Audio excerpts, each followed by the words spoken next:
Hi, I'm Tim Eaton on behalf of Expert Village. So we've got our piece cut, 13 inches, and the next step will be to install it. And basically, anytime you're doing work with 2x4s, fence, unless you're actually replacing fence boards, you want to use a 12D nail. And real easy to find at any store.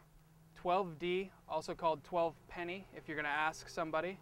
And it's a standard 3 1/4 inch nail, just like this. Perfect length for any kind of 2x4 repair. Make sure you get a lot in this board and a lot of nail in the other board. So, real simple.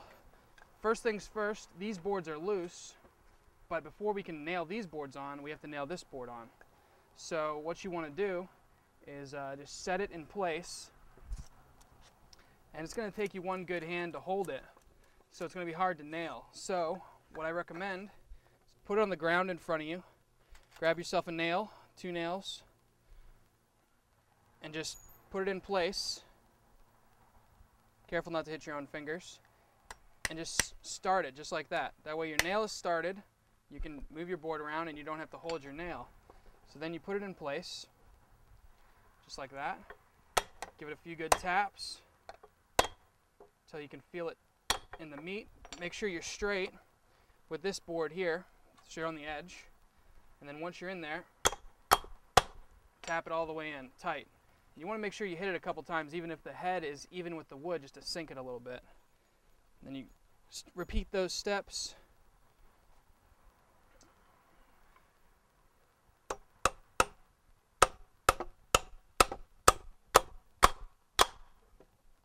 Solid on that end. Now this is a little bit more tricky over here. Since we're not nailing straight down, you've got to take your nail and put it at an angle.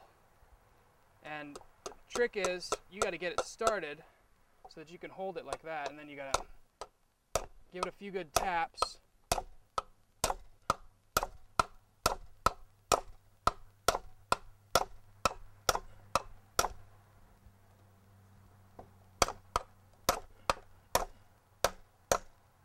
And you can tell right there that it's hitting the wood now. So once you get to that point, tap it in, and it's tight. And then you just have to add however many nails you need to add to make it tight.